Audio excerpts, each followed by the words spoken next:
मुझे पता है आप लोगों को अच्छी वीडियो देखने का शौक नहीं रहा।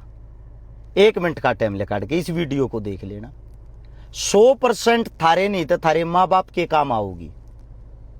सरकारी जितने भी हरियाणा के अंदर मास्टर हैं सबका काम तमाम कर दिया, सबका।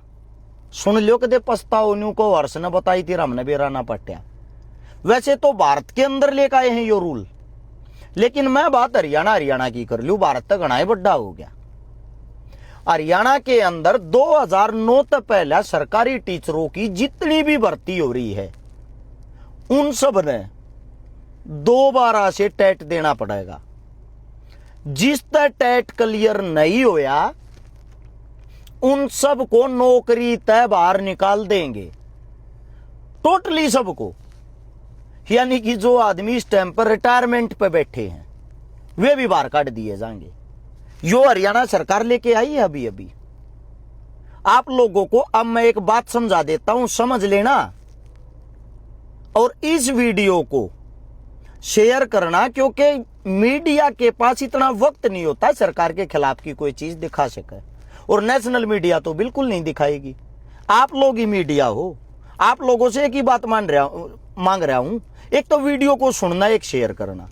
अगर वीडियो काम की हो, अब मैं शुरू करता हूं। जितने हरियाणा के अंदर टीचर हैं जिनकी संख्या आप लोगों को बता देता हूं। टोटल इस वक्त सरकारी स्कूलों में पढ़ाने वाले टीचर हैं 99,666, जिनमें से जो पक्के टीचर हैं, जो मतलब सरकारी लाग रहे हैं, उनकी संख्या है 80,640। जो गेस्ट टीचर लग रहे हैं 11,916। HKRN के माध्यम से लाग रहे हैं, मतलब कति कच्चे 7,110। ये टोटल टीचर हैं। इनके अंदर से 2009 से पहले जितने भी भर्ती हुए हैं उन सब ने बाहर काटने की तैयारी है, क्योंकि बाहर 100% लेकर पढ़ाई 2009 में 2026 में काफी सिलेबस बदल चुके हैं। जो उस टाइम के टीचर है वे आज के टाइम में कैसे टेट क्लियर कर देंगे, क्योंकि टीचरों का काम पढ़ाना तो है नहीं। अब सरकार इन पर काम क्या करवाती है? पहली चीज, सबसे पहले काम करवाती है टीचरों पे बोट बनाना, फैमिली आईडी बनाना, जनसंख्या की गिनती करना। अब ये खुद नहीं पढ़ पाते बेचारे, ना ये बच्चा न पढ़ाने का इनको सरकार समय दे रही है, तो आप लोग मेरे को इतना ही बता दो ये टेट क्लियर कर कैसे देंगे। दूसरी बात, इतना सिलेबस चेंज होने के बाद भी वे एक्सपीरियंस के आधार पर पढ़ा सकते हैं, वे टेट नहीं दे सकते। तीसरी बात, तुमने अगर नए बच्चे लेने हैं, नए बच्चा की भर्ती करनी है, न्यू मान लो सरकार नए बच्चा की भर्ती करती होगी। आप लोगों के सामने एक बात बता देता हूं, शिक्षा मंत्री ने स्वयं विधानसभा के अंदर आंकड़ा पेश किया था 15,451 पदों पर इस टाइम पर सरकारी नौकरी खाली है। अगर हकीकत में आप लोगों को नए बच्चों को रोजगार देना तो पद्दा न भरते क्यों नहीं? उन पद्दा पर वैकेंसी निकालते क्यों नहीं? क्योंकि क्या पता कब चुनाव आऊगा, चुनाव के बहाने से आप वैकेंसी निकालोगे, फिर वो चुनाव हो जाएगा, फिर भर्ती कैंसिल हो जाएगी, फिर वे वैकेंसी खाली। आदगी बात नहीं है। अब कुछ भाई न्यू सोचे सरकार के फायदा होगा भाई ये नौकरी काट देते हैं। थारे श्यामी मोटी मोटी बात सी बता देता हूं, एक टीचर जो होता है उसकी सैलरी लाख प्लस से शुरू होकर 2-2 लाख रुपया आती है। किसी की 1.5 है, किसी की 1.25, किसी की 2.25 है सैलरी लगभग। अब जो टीचर लेकाड़े जाएंगे, यानी कि 2009 से पहले का आंकड़ा है 99,000 में, वे हैं लगभग 50,000। अब हम 50,000 टीचर की बात कर लेते हैं। टोटल जो सैलरी है इन सारे टीचर की मिलाकर, यानी कि जो पक्के टीचर उनकी बात करते हैं 80,640 आदमियों की, वह सैलरी पड़े है 1,200 करोड़ रुपये। 1,200 करोड़ रुपए इनकी टोटल सैलरी पड़ती है 80,000 टीचरों की। अब इनमें से 50,000 टीचर जो बाहर निकाल ले जाएंगे उनकी सैलरी है लगभग 750 करोड़ रुपए। कितने? 750 करोड़ रुपये। 50,000 जो टीचर बाहर निकाल दिए उनकी जगह ये लगाऊंगे HKRN के माध्यम से या गेस्ट टीचर। उनको इन्होंने कितने रुपए देने पड़ेंगे? एक टीचर की पर एवरेज है 20,000 रुपए। जो 50,000 टीचर निकाल दिए, इसको 20 से गुणा करोगे तो लगभग 100 करोड़ रुपए सैलरी होगी मंथली, जो आज के टाइम देनी पड़ा है 750 करोड़। सरकार को कितने बच गए पर मंथ? 650 करोड़ प्लस जो मोटी बचत है, जिसको मोटी पूंजी बोलते हैं। ये 50,000 टीचर में कहे 70% टीचर इस वक्त रिटायरमेंट के आसपास है। ये जब रिटायर होंगे ये टीचर, एक टीचर की कम से कम एवरेज मानकर चलो 50 लाख रुपए अपने रिटायरमेंट पे लेगा। 50,000 ने 50 लाख तक अगर आप लोग गुणा कर दोगे, 25,000 करोड़ रुपये टीचरों को जो रिटायरमेंट पे मिलने हैं। टेट क्लियर होगा नहीं, एक को भी रुपया मिलेगा नहीं, नौकरी तात ढूंढना पड़ेगा। उन रुपया तय सरकार का पेंडा छूट जाएगा, वे रुपये सरकार के खाते में रह जाएंगे। ये हालात हैं सरकारी टीचरों के आने वाले वक्त के। कदे फिर तुम बैठकर रो, आका हमने बताया नहीं आप लोगों को। नीचे आप स्क्रीन शॉट भी देख सकते हो आंकड़ों के आधार पर। अब कुछ ऐसे हैं जिन्होंने सुप्रीम कोर्ट के अंदर केस डाल दिया इस चीज को लेके। 1 सितंबर 2025 को डाला था वो केस। उस केस के अंदर भी खास बात बताता हूं। उस केस के अंदर क्या बात करी गई है, हरियाणा इकलौता ऐसा है जिन्होंने ये कहा है पहली क्लास 8वीं क्लास क्या न मत काटो जी, पहली क्लास तक लेकर 12वीं क्लास क्या न काटो। बाकी और स्टेट ऐसी हैं जिन्होंने वापस केस डाला है रिटर्न में। अगर जी ये तो गलत हो जाएगा, हम मुकदमा लड़ाएंगे, ऐसे नहीं। कई स्टेट मुकदमा हारेगी, हारने के बाद उन्होंने दोबारा से केस डाला है। जी नहीं, ऐसे काम नहीं चलेगा, ऐसे तो आप टीचरों का गला घोट रहे हो। हरियाणा प्रदेश इकलौता ऐसा जिन्होंने ये कही या कार्रवाई तक करो जी जल्दी से जल्दी, इस कार्रवाई से पीछे नहीं हटना है। अब अगली बात सुनो, टोटल हरियाणा के अंदर जो स्कूल हैं 14,380 हैं। जो टोटल स्कूल हरियाणा के अंदर हैं, इन स्कूलों के अंदर 574 स्कूल ऐसे हैं जिनमें प्रिंसिपल नहीं है। 759 स्कूल ऐसे हैं जिनके अंदर हेडमास्टर नहीं है। और 685 स्कूल ऐसे हैं जिनके अंदर क्लर्क नहीं है।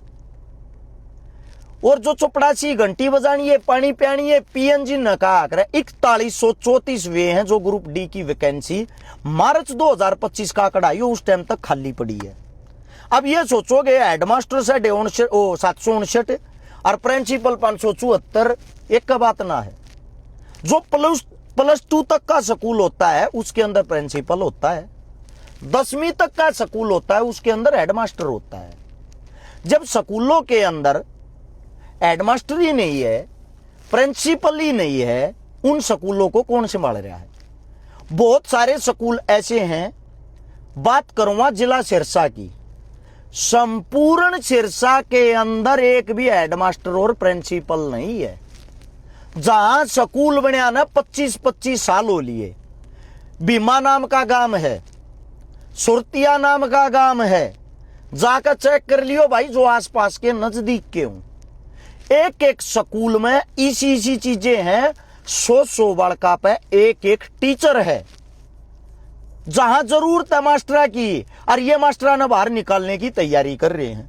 सरकार ने 2020 के आसपास एक और नए स्कूल लेकर आई थी, बालवाटिका नाम से, जिसमें जो नर्सरी केजी एलकेजी यूकेजी में बालक जाया करें, जिन्हें उठना बैठना नहीं आता, कि हम उन्हें पढ़ाया करेंगे।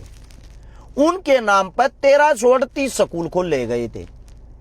2020 से 26 साल या 6 साल के अंदर 1338 स्कूलों के अंदर एक भी बच्चे ने एडमिशन नहीं ले लिया। इसका कारण क्या है? सरकार के ऊपर आम जनता विश्वास ही नहीं करती कि ये हमारे बालक ने संभाल सके हैं। अब बात यह है, जितने भी सरकारी अध्यापक हैं, जय मेरी आवाज को आप लोग सुन रहे हो, स्टूडेंटों का तो गला काटा जा रहा है, अगला नंबर आप लोगों का लिया। हरियाणा पुलिस का काम बांध दिया 5500 वैकेंसिया में, A1 क्लास अफसर वाले का बांध दिया, ग्रुप CD वाले का बांध दिया। अब अगला नंबर मास्टर जियो गुरु जियो आप लोगों का है। अगर आप लोगों की कोई यूनियन सुनने लग रही है, इतना ही कहना चाहूंगा, जितने स्टूडेंट है, जितने बच्चे हैं, सब मिलजुल कर या तो आवाज उठा लो। आने वाला वक्त आप लोगों के लिए बहुत ही घटिया होगा। आधे से ज्यादा टीचर ऐसे हैं जो सरकार से परेशान हैं, वे बेचारे बोल नहीं सकते, सरकारी कर्मचारी हैं, क्योंकि उनकी मजबूरी है। उनकी मजबूरी क्यों है? उनकी ड्यूटी कभी कहीं लगा देते हैं, कभी कहीं लगा देते हैं, कभी कहीं। अगर सरकार वाक्य में खाली पदों पर भर्ती करना चाहती है, 15,451 खाली पद इस वक्त हैं। कम से कम इन अध्यापकों का गला तो मत काटो, मत गोटो। अगर मैं एक भी आंकड़ा गलत बता रहा हूं, एक भी बातें गलत कह रहा हूं, सरकार मेरे पे मुकदमा दर्ज कर सकती है। सच्चे वाला, झूठे वाले तो आप लोगों ने बहुत लगा रखे मेरे पे। मैं इतना ही कहना चाहूंगा, हम इतने भारी गुलाम हो लिए हैं हरियाणा के अंदर। किसान, जवान, पुलिस, ग्रुप डी, क्लर्क, अध्यापक, प्रिंसिपल, यूनिवर्सिटी, कॉलेज, सब की ऐसी की तैसी करके रख दी। इस वक्त भी हरियाणा के अंदर से कोई आवाज उठाने वाला नहीं है। जो एचपीएससी है, जो भर्ती करती है, एचपीएससी के खिलाफ ओबीसी ब्रिगेड के बच्चे यात्रा निकाल रहे हैं फतेहाबाद के गांव से। कल 25 तारीख को यात्रा सुबह शुरू करी है उन बच्चों ने, और आने वाली जो कल की तारीख है 27 तारीख को सुबह वे हिसार के आसपास होंगे। जिस गांव में भी वे होंगे, उन बच्चों को मैं ज्वाइन करूंगा जिनका मुद्दा है शिक्षा बचाओ, रोजगार लाओ। इस देश के अंदर कितनी बड़ी बड़ी रैलियां होती हो, हिंदू, मुसलमान, गाय, गोबर, मंदिर, मस्जिद, इनसे बाहर की बात एक भी नहीं होती। इतने महान मूर्ख आप लोग हो चुके हो, घरा बैठकर तमाशा देखने लग रहे हो। आप लोगों को कोई मतलब नहीं। अब टीचरों का नंबर आओगा, बच्चे हंसेंगे। बच्चा का नंबर आ रहा है, टीचर हंसे हैं। हद की बात यह है, सब ने एक मंच पर आकर न्यू दिखाई नहीं देता कि आप लोगों को इस टाइम पे मिलजुल कर आवाज उठानी चाहिए। दूसरी बात आप लोगों को मैं एक और बता देता हूं भाई, या तो अब आवाज उठा लो, वरना आने वाले समय में आप लोग आवाज उठाने के लायक बचोगे नहीं। और जो सरकार अगर किसी बात की न्यू कह है, हाँ काम वो कर रहे हैं, हाँ विकास कर रहे हैं, शिक्षा को लेके मंदिर बना दिए होंगे आप लोगों ने लाखों करोड़ों के, मस्जिद बना दिए होंगे आप लोगों ने लड़ा बिड़ा कर लोगों को। 25 जिले हरियाणा के ऐसे हैं जिनके अंदर 135 स्कूल, सरकारी स्कूल ऐसे हैं जिनकी 4 दीवारी गिरी हुई है। 80% हरियाणा के अंदर सरकारी स्कूल ऐसे हैं, वॉशरूम बाथरूम जो होता महिलाओं के लिए, बहन बेटियों के लिए, नाम का बाथरूम है, नाम का। आप 135 स्कूल जाके देख लियो रे, कदे न्यू मानो झूठ बोल रहे छकारा। 4 दीवारी नहीं, ओटड़े नहीं है। जब चुनाव आवे है, वोट गिरने का टाइम आवे, जब स्कूल याद आवे, इनके लिए स्कूल सिर्फ एक वोट डालने की जगह है, मतदान करने की, और कुछ नहीं है।